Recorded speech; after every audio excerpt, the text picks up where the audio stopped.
బృందం అప్పుడు తీసుకొచ్చి 3 రోజుల అభిషేకాలు జరిగాయి. ఇక్కడ కూడా ఈ సంవత్సరం కూడా ఇంకా 10 సంవత్సరాల తర్వాత కూడా నాకు మళ్ళీ అభిషేకాలు చేయమంటే మీరందరూ ఇక్కడ ఉన్న భక్తులు చాలా మంది వస్తువులు రూపేణ ధన రూపేణ ఎవరు తోచింది వాళ్ళందరికీ చెప్తుంది. ఆ రకంగా ఆ యొక్క అమృత జలాలు అనాలి, మన మామూలు జలం కాదు. పుట్టప్పుడు మామూలు జలం అంటాం, ఇప్పుడు అమృత జలాలు అనాలి. ఎందుకంటే ఆ యొక్క అమృత బిందువులు పడ్డాయి కాబట్టి. ఏ రకంగా అయితే మీకు కథంతా తెలిసిందే, సంక్షిప్తంగా చెప్పండి అమ్మా.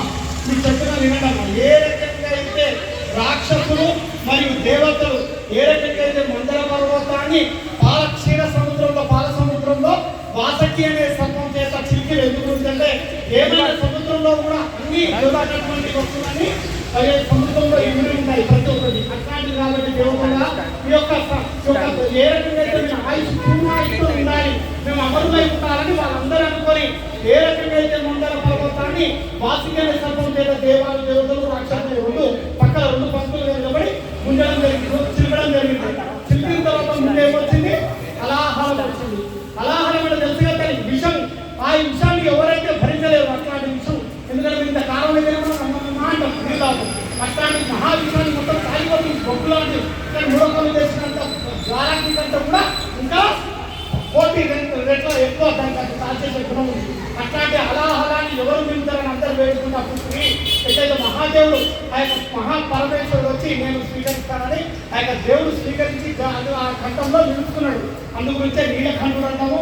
ఆ యొక్క నీలకంఠుడు ఏ రకంగా అయితే ఇచ్చినప్పుడు అది జరిగింది. తర్వాత ఏ రకంగా అయితే అమృత భాండ వచ్చింది, కామధేను వచ్చిందో మళ్ళీ అన్ని ఎన్నెన్నో లక్ష్మీదేవి అన్నీ వచ్చాయి.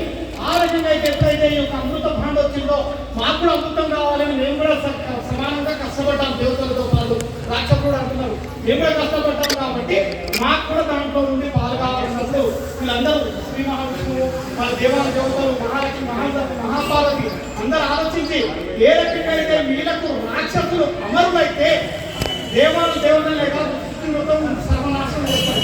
అందు గురించి వీళ్ళకి ఇవ్వకుండా పన్నాగం ఆడు. ఎవరైతే జగన్మోహిని రూపంతో శ్రీ మహావిష్ణువు అవతారం ఎత్తి అప్పుడు ఆ యొక్క అమృత భాండాన్ని తీసుకొని ఆయన అందరికి పంచుకొని కూర్చుంటున్నప్పుడు అందరికి పంచుతుంటే దేవతల ముందు వచ్చి మీకు తర్వాత వస్తారంటే అమ్మ వీళ్ళు అనుకున్న రాక్షసులు అమ్మ రాహుల్ కేతు అమ్మాయిలు బాగా ఇచ్చేస్తున్నారు, మాకైతే రాదు, వాళ్ళకి వెళ్తే వాళ్ళకి అయిపోతుంది. దేవతలు చాలా మనకంటే తెలివైనరు, అందులో మన మిత్రమై దేవతల రూపంతో వాళ్ళు ఆ పంచలో కూర్చుంటారు. అప్పుడు కూర్చున్నప్పుడు రాహుల్ కేతుకు శ్రీ మహావిష్ణువు గుర్తుపట్టి తన ఖండాలు కలిగేస్తారు. అందు గురించి అప్పుడు ఆ యొక్క 4 బిందువులు ఈ యొక్క భూలోకం మీద పడ్డాయంటాం. ఎట్లా భూలోకంలో ఎక్కడెక్కడ పడ్డాయి ఆ బిందువులు? ఎక్కడైతే హరిద్వార్, ఉజ్జయిని, నాసిక్, ప్రయాగ్రాజ్. మొదటి బిందువు ప్రయాగ్రాజ్ పడింది. అందుకు ప్రయాగ్రాజ్ ఎప్పుడు 365 జరిగేది బ్రహ్మపుష్ప రాజస్థాన్లో ఉంటుంది. అందు గురించి అమ్మవారి సంవత్సరాలు ఏమన్నా ఎందుకు చెప్తున్నా అంటే ఆ యొక్క అమృత బిందువులు ఎప్పుడైతే పడ్డాయో 12 సంవత్సరాలకు ఒకసారి వస్తుంది. అట్లాంటి స్నానాలు చేసిన అందరికీ పుణ్యతులు అవుతారు. మన గడ్డ జన్మ గర్భం తొలిపోయి మోక్ష మార్గాన్ని మనం చేస్తామని ఒక పూర్ణ విశ్వాసం. ఎందుకంటే ఇలా మీరు టీవీలలో చూస్తున్నారు, వీడియోలలో చూస్తున్నారు, యూట్యూబ్లో చూస్తున్నారు. ఋషులు, ముళ్ళు, పుంగవులు, నాగబాబాలు, సంతులు, సన్యాసులు, అఘోరాలు ఎప్పుడు కనబడినటువంటి మహాత్ముడు ఆ రోజు అక్కడికి వచ్చి ఈ యొక్క 45 రోజుల దీక్షలో పలతర ఒక దీక్షలాగా జరుగుతుంది. కాబట్టి ప్రయాణంలో స్నానాలు చేస్తున్నారు. అట్లాంటి అమ్మవారు గతంలో నిర్వహించినట్టు ఈ సంవత్సరం కూడా, కానీ ఇప్పుడు హరిద్వారంలో జరగట్లేదు. ఒక్కొక్కసారి 10 సంవత్సరాలు జరుగుతుంది. కానీ అమ్మవారు ఏమన్నారంటే అప్పుడు తీసుకొచ్చినట్టు నాకు మళ్ళీ ఈ సంవత్సరం 2025లో నాకు మళ్ళీ 4 కలశాలు, కానీ 4 కలశాలు అమృత బిందువులు కాదు. ఎప్పుడు జరిగేది ఎప్పుడెక్కడ జరుగుతుంది? పుష్కరంలో బ్రహ్మ పుష్కరంలో ఎప్పుడు నిత్యం 360 రోజులు పుష్కరేది. ఎందుకంటే బ్రహ్మదేవుని ఏకైక గుడి రాజస్థాన్లోనే ఉంది. అక్కడ నుండి కలశం తీసుకొస్తే ఆ యొక్క పంచ కలశాలను అభిషేకించబట్టి ఇక్కడ 3 రోజులు వసంత పంచమి, షష్ఠి, సప్తమి ఇక్కడ ఉదయం పూజించుకొని ఎక్కడైతే ఆదివారం రోజు సాయంత్రము మళ్ళీ సోమవారం రోజు మంగళవారం ఇక్కడ పూజ చేసుకుని కల్లోపూజ వెళ్తారా కొడాకున్నప్పుడు 2010 అక్కడ జరిగింది. ఇప్పుడు ఈ సంవత్సరం కూడా రథోత్సవ కార్యక్రమం అవ్వాల్సిన అభిషేకాలు చేసుకుంటుంది. ఆ యొక్క అభిషేక జలాలు అక్కడిక్కడ జలాలు కూడా మీకు అందరికి ఇవ్వబడుతుంది. ఎవరైనా మీకు వచ్చి 20 రూపాయలు ఇవ్వచ్చు, 50 రూపాయలు వచ్చు.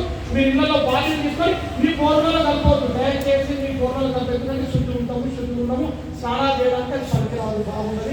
అందు గురించి ఒక బాటిల్లో నింపుకొని అందరు కొనుక్కొని మీకు తెలిసిన వాళ్ళకు కూడా ఇవ్వండి. అందరూ ఈ యొక్క ఇప్పటివరకు ఈ యొక్క మహాశివరాత్రి ఫిబ్రవరి 26వ తారీఖు వరకు ఉంది కాబట్టి అప్పటి వరకు అందరూ స్నానాలు పుణ్యక్షేత్రాలు చేయొచ్చు, ఇంకో నీళ్ళు మిగిల్చుకోండి. ఎందుకంటే అన్ని పుణ్యక్షేత్రాలు ఉన్నాయి. సుఖస్థలి అక్కడక్కడ అన్ని స్థలి ఉన్నది, గోమతి నది, చక్రతీర్థ నది అన్ని ఉన్నాయి. విషయాలు కూడా ఆ నదుల తీర్థాలన్నీ ఒక దేవునిలో పెట్టుకుంటారు. అందరికి శుభం ఉండాలి. ఆయన అందరి మీద పుణ్యతులు కావాలని కోరుకుంటూ కానీ అందరికి సభాముఖంగా అందరికి ఉండాలి. అందరికి బాగా కష్టపడాలి. ఎన్ని కష్టాలు వస్తుందో బాగుపడతారు అని దయచేసి ఏ భక్తుడికైనా కూడా కఠిన పరీక్ష తప్పది. మీరు ఎంత కష్టపడుతున్నారంటే మీరు అంత మెరిట్ స్టూడెంట్ అవుతారు. ఎంత కష్టపడుతున్నారంటే అంత మెరిట్ స్టూడెంట్ అవుతారు. అందుగురించి ఏమంటారు కానీ ఎవరు కష్టాలు దేవుడి గుడి బంద్ అవుతారు.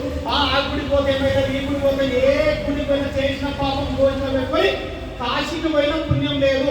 మీరు ఒకటే అనుకున్నాను, మీ భక్తులకు ఏం కాదు, మీకు మోక్ష మార్గం కావాలా, ఇక్కడే నాణాలకు ఎన్నో ఇచ్చిన యోగకి మొదలుకుంటారు. రెండటు ఎన్నెన్నో జన్మల తర్వాత ఎన్నెన్నో జన్మల పుణ్యం ఈ మానవ జన్మల మళ్ళీ వచ్చిన మీరు ఆడవాళ్ళు కానీ పిల్లలు కానీ పెద్దవాళ్ళు కానీ మళ్ళా జన్మలు ఉండాలంటే మీరు అడగలేదు. మీరు ఎట్లా తిరగాలో దొంగతనం చేసినా ఏ పని చేసినా ఎవరు అడగలేదు. ఎవరు అంటాడు ఇప్పుడు చూస్తున్నారు కదా, ఎంత న్యాయం చేసినా వాళ్ళకి ఇంకా పైకి ఎక్కుంటున్నారు, ఇంకా పైకి ఎక్కుంటున్నారు. ఎన్నో పెద్దలు ఆడుతుందా పైకి ఎక్కుతుంది, ఎంత న్యాయం మాట్లాడితే వాళ్ళకి పైకి అనుకుంటున్నారు. ఎందుకంటే గంగాదేవి పవిత్రత ఉంది. ఎందుకంటే ఎంత మలినం ఉన్నా కూడా కింద పెట్టుకుంటుంది, బయట కేటాలు చూస్తుంది అట్లాంటిది. ఎందుకంటే మీకు కూడా అంటున్న తల్లి పైకి ఎత్తది అంటే అర్థమైందా. అందు గురించి బాగా కష్టపడండి. ఎవరు కానీ ఇళ్లలో సంతానాలు, కోడళ్ళు కానీ, అత్తలు కానీ, బిడ్డలు కానీ, కొడుకులు కానీ ఎవరు కానీ కానీ పురుషులు కానీ ఎవరు కానీ ఒక ఇచ్చుకుంటేనమ్మా అమ్మ వాయిన పుచ్చుకుంటే ధర్మం జరుగుతుంది, సనాతన ధర్మం తెలుగుతుంది కదా. ఎందుకంటే యుగ నుండి ఇదే త్రేతాయిదే ద్వాపరిదే కలియుగంలో కూడా ఆ యొక్క పూజలు జరుగుతున్నాయి. కానీ ఎన్ని చాలా మంది ఆ శుద్ర పూజలని ఈ పూజలని ఇది కాదు బాగుంది. దయచేసి నేను అమ్మవారి ఆకాంక్షలు చెప్తున్నా. ఎందుకంటే మీరు ఎంత కష్టపడుతూ అంత బాగుపడతారు. మంచి తాంబూలాలు చేయండి, విగ్రహానికి అన్నదానం చేయండి, గోదానం చేయండి, కన్యాదానం చేయండి, ఏ దానం అనే వస్త్రదానం చేయండి, విద్యాదానం చేయండి, ఏ దానం అనేది చేయండి. ఉన్న దాంట్లో అప్పులు చేసి చెప్తాలి. మీరు బాగా కష్టపడండి. ఎవరు బాధపడదు. మనం వచ్చాడుతున్నారు రాంగారు మాకు ఎన్ని కష్టాలు మేము బాగుపడతలేము, ఏమైతే లేదు. మేము కథ చెప్పాలనుకున్నా కానీ టైం వేస్తుంది. అందుగురించి నేను తర్వాత మలవారం చెప్తాను.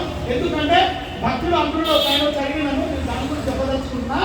భక్తుడు భగవంతుడి కంటే గొప్పనా కాదా అని అడుగుతుంది. మనం ఏం చెప్తాం క్వశ్చన్కి, భగవంతుడి కంటే గొప్ప భక్తుడా కాదా చెప్పండి. వారు ఎవరే గొప్ప?